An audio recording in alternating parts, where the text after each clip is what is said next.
Kinder Joy नाम तो सुना ही होगा, जिसने सिर्फ इसी साल $294 मिलियन का बिजनेस किया, जिसके पीछे इसकी एक बहुत ही तगड़ी बिजनेस स्ट्रेटेजी है, जिसके बारे में मैं आपको आगे बता ही दूंगा। लेकिन क्या आप लोग जानते हैं कि किंडर जॉय की शुरुआत किस देश में हुई थी? चाइना में हुई होगी, जापान में या फिर अमेरिका में? लेकिन ऐसा नहीं है, क्योंकि किंडर जॉय की शुरुआत की गई थी इटली में।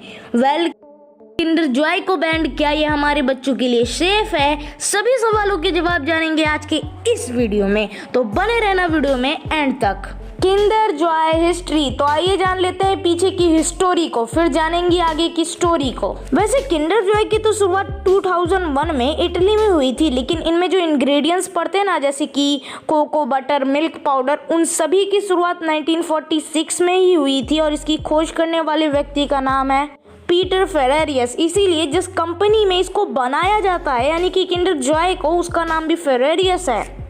But you will be shocked to know कि सन 2004 में इसकी शुरुआत हुई स्पेन में, और उसके बाद किंडर जॉय 2007 में चाइना और इंडिया में आया। लेकिन यूएसए, जो कि सबसे तगड़ी इकोनॉमी वाला देश है, वहाँ पर किंडर जॉय की शुरुआत हुई थी सन 2018 में। लेकिन फिर भी इतने कम समय में उसने बैन भी कर दिया, वापस से लीगल भी कर दिया। चल क्या रहा है इनके दिमाग में? इसका एक सिंपल सा रीज़न ये है कि गवर्नमेंट का रूल है यूएसए में कि अगर कोई भी बच्चों की खाने वाली चीज़ है तो उसके साथ आप टॉय को नहीं बेच सकते, क्योंकि उससे वो अपने आप को नुकसान भी पहुंचा सकते हैं और खाते समय खिलौनों को भी मुंह में डाल सकते हैं, which is dangerous for him. तो अगर यूएसए ने इसे बैन कर दिया था अपने देश में, तो क्यों किंडर जॉय ने टॉयज को बेचना बंद नहीं किया, है ना? लेकिन मैं आपकी जानकारी के लिए बता दूं, सन 2018 से लेकर सन 2020 तक किंडर जॉय ने सिर्फ अपने टॉयज की वजह से 700 करोड़ रुपए की कमाई की थी। तो इतना मोटा मोटा पैसा छाप रहे हैं टॉयज को बेचकर, तो बंद क्यों करेंगे भाई? अरे वीडियो को स्किप क्यों कर रहे हो? बता देता हूँ किंडर जॉय बनाया भी कैसे जाता है, क्योंकि आई नो आपका ये जानकर पेट नहीं भरा होगा, क्योंकि 2 मिनट में आपके बच्चों का मन भर देने वाले किंडर जॉय के पीछे लगने वाले घंटों के प्रोसेस की तो अभी बात ही कहाँ हुई है ना? तो चलिए वो भी जान लेते हैं। किंडर जॉय तो आप घर में भी 3 चीजों से बना सकते हैं। पहला है मिल्क पाउडर, दूसरा है डेयरी मिल्क चॉकलेट और तीसरा है कोई क्रंची चॉकलेट, जैसे कि पर्क या फिर मंच। पहले आपको उस क्रंची चॉकलेट को क्रंच कर लेना है और उसके बाद उनके छोटे छोटे सर्कल बना देने हैं, और फिर आपको डेयरी मिल्क को मेल्ट करना है कुछ इस तरह से।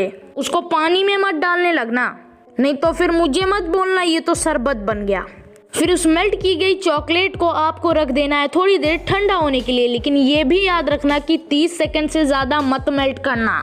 उसके बाद जब वो ठंडा हो जाए, उसके अंदर आपको अपने बॉल्स को डाल देना है, फिर उसको मिक्स कर देना है, जिसके बाद आपके क्रंची बॉल कुछ ऐसे बन जाएंगे। और अब बारी आती है मिल्क पाउडर की, जिसके अंदर आपको डालना है थोड़ा शुगर। अरे यार गलत समझ जाते हो आप लोग, मैं इस शुगर की बात कर रहा हूँ। तो जैसे ही आप शुगर को इसमें डालते हैं, उसके बाद आपको दूध भी डाल देना है, लेकिन याद रखना दूध और शक्कर दोनों की क्वांटिटी बिल्कुल सेम होनी चाहिए। और पकाने के बाद बस पुराने डिब्बों में भरो और अपने बच्चे को दे दो। तो अगर आपके 40 रुपए ऐसे ही खर्च होने ही वाले हैं, तो क्यों ना ये काम कंपनी वालों पर छोड़ दिया जाए।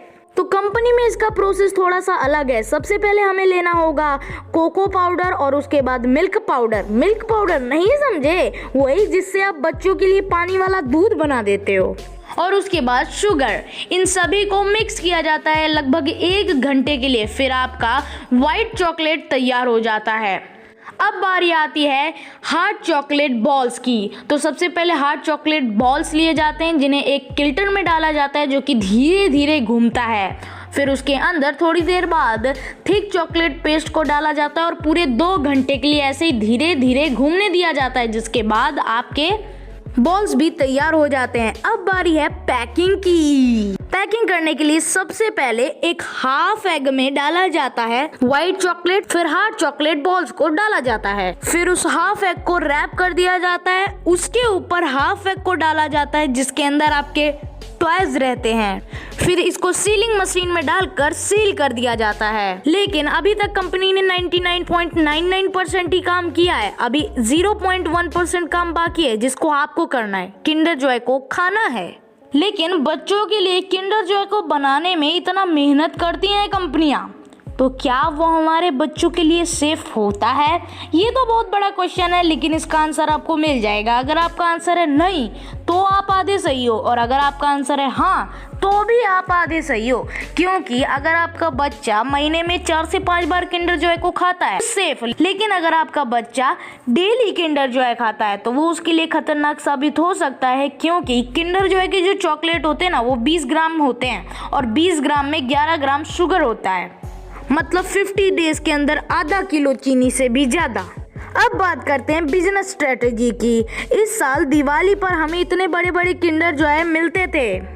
हाँ, शायद आपने भी इसे बाय किया होगा, जिसकी प्राइस थी 300 रुपीज। लेकिन जानते हो स्कैम क्या था? इसके अंदर आपको सिर्फ 3 किंडर जॉय देखने को मिलते थे, जिसकी वजह से कंपनियां एक्स्ट्रा पैसा लेकर ज्यादा कमाई करती थी। आई होप कि आपको आपके सारे क्वेश्चंस के आंसर मिल गए होंगे। अगर कोई भी क्वेश्चन रह गया तो कमेंट्स में बताइएगा, मैं उस पर भी वीडियो लाने की पूरी कोशिश करूंगा। तो मिलता हूं मैं आपसे किसी और वीडियो में किसी और नए टॉपिक के साथ। तब तक के लिए keep taking information, keep giving and keep increasing your knowledge. Jai Hind!